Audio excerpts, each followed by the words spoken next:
you'll lose it and you're right there. There's a couple of times in my business where I was like, dude, I don't know if I don't know if I can get through this. And then boom, a blessing came. Mahmoud came. And I was like, all right, dude, I got him now. Like that was the juice I needed. He gave me the fire. So Let's go, bro. if Uh, you started that was 18 fire. months earlier, man, we've got to leave, dude. The light years, we were doing 20 mil. Fool. Oh man. And then this next question, because again, dude, we see guys that are happy making 5K, and then we see guys that make 100K, and they're like, "How do I make more?" So, what do Yeah. you think is the real difference between a high earning producer and a high earning builder in the agency? The real difference between a hiring producer and a hire. Yeah. Yeah. Yeah. Yeah. I mean, look, like when I was doing like 30, 40K, I was spending roughly $1,500 a week on leads. When I was doing 60 to $80,000 a month, I was spending 2,500 a week on leads, 3,000. That's tactically the easiest way for you to become a better producer. Now, the second thing is understand. I think a lot of people don't truly believe that they can achieve certain things. But when you get around really wealthy people, like Mahmoud is a multimillionaire, you guys. I'm a multimillionaire. Ronnie Salem, multimillionaire. There's a lot of guys in our space that are multimillionaires that are idiots. Like straight up, not talented people. But what did they do that's different than you?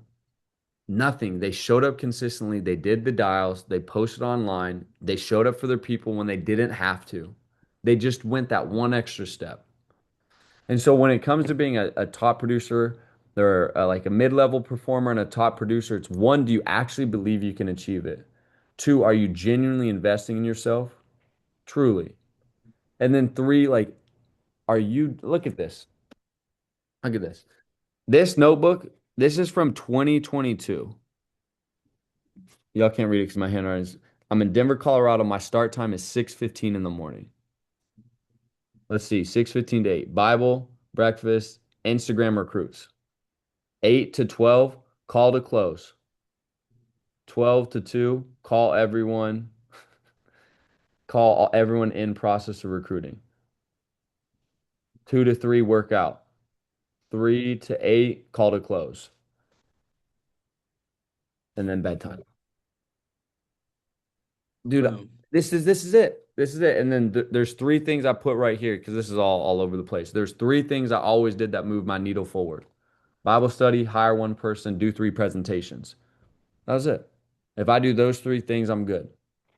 That's it. That's it. Guys, this is super simple. Like, I want you to really understand this. Schedule, prioritize the things that matter, hold yourself accountable, write it down, put it in front of you, and then just now you just have to walk. Like you just have to put one foot in front of the next and have some faith that it's going to work out. All right. And then what would you say is one habit that makes the biggest difference over 12 months? Man, dude, that's a good question. What do you think it is? Dude, I mean, obviously there's a bunch of habits you can have, but I think if there's one thing someone can have in this business, which I think both of us have done pretty good at, is just simply mastering discipline. Like, dude, no matter how you feel, no matter what the hell the world throws at you, like genuinely, no matter what's going on, you could show up for your business, like day in, day out. Because I feel like again, a lot of people miss that, which like they're like, oh, what am I missing to get to that 50K level or that 100K level? And Yeah. it's the small things that discipline's gonna do, like showing up on Saturdays or even working Sundays. Like, dude, we used to dial and work Sundays, bro, so we had six figures put up, you know? Bro, it was 24/7 for us, 7 days a week.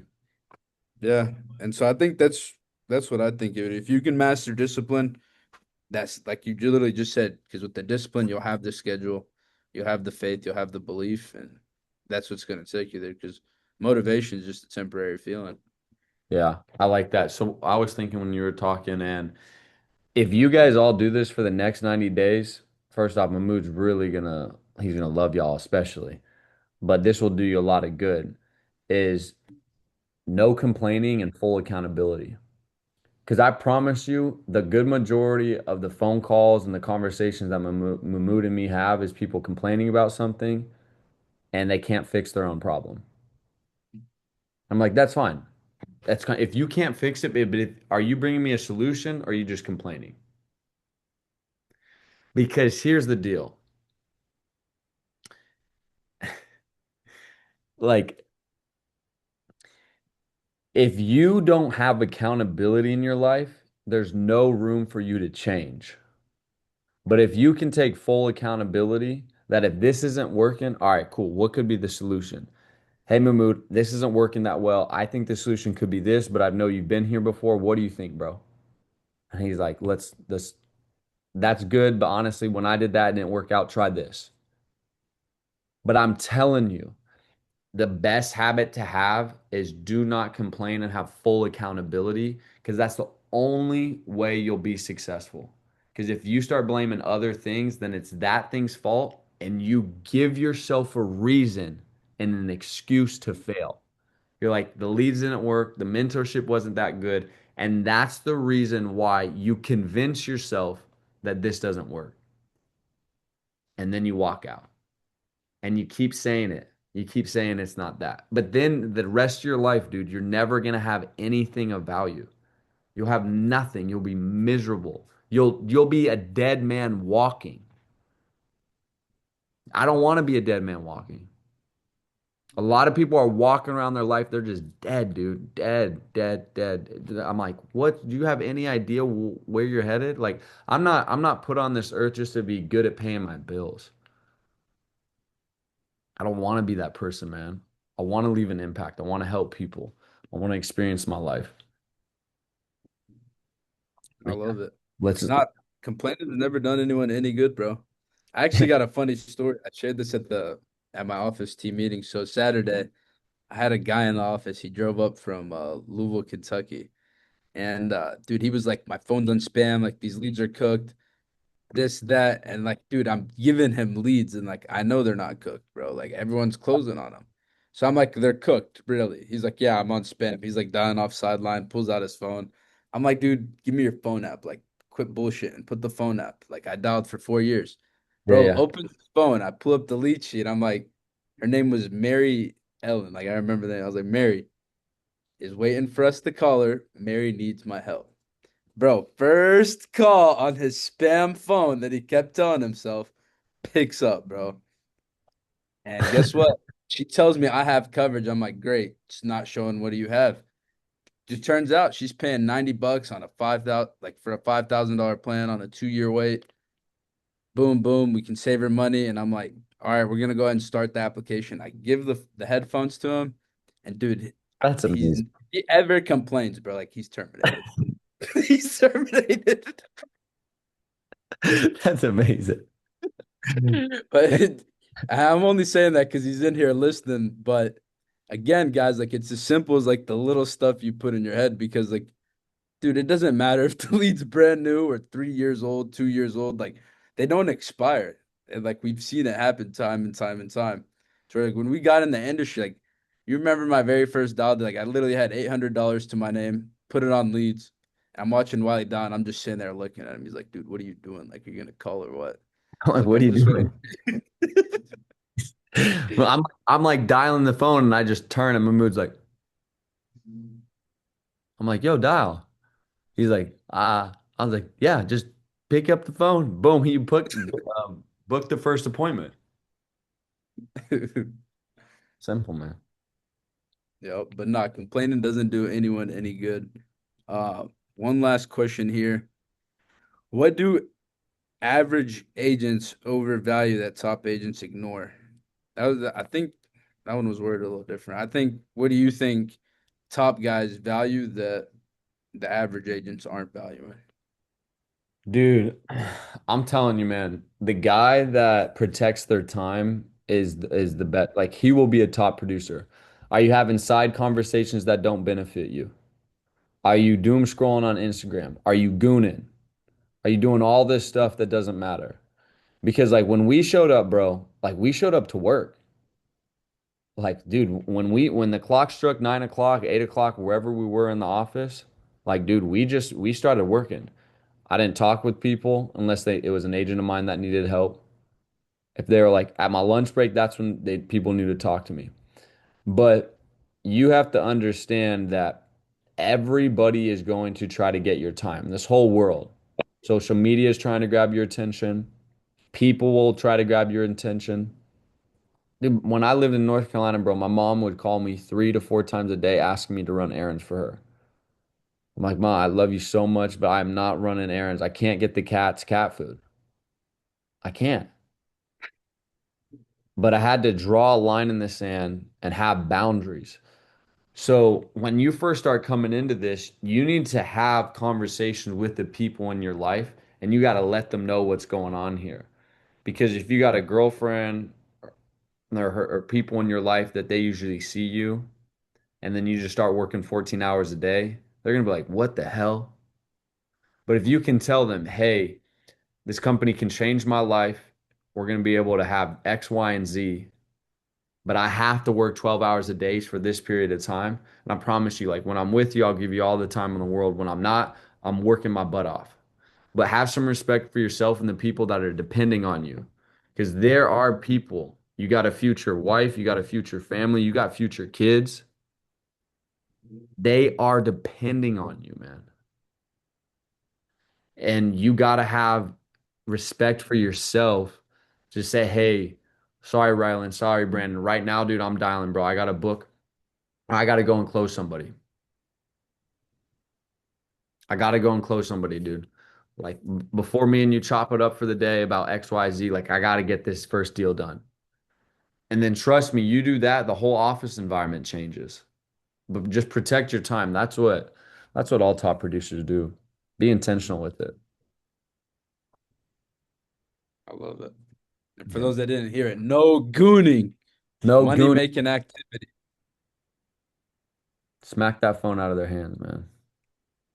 Facts. Nah, dude. I remember like straight up, if someone was struggling, like have like before the standards are raised, like this was well over a year ago, but like having to tell someone like, dude, open your phone. I don't think you're working hard enough, and like checking how many dials they actually made. Like we need to bring that back.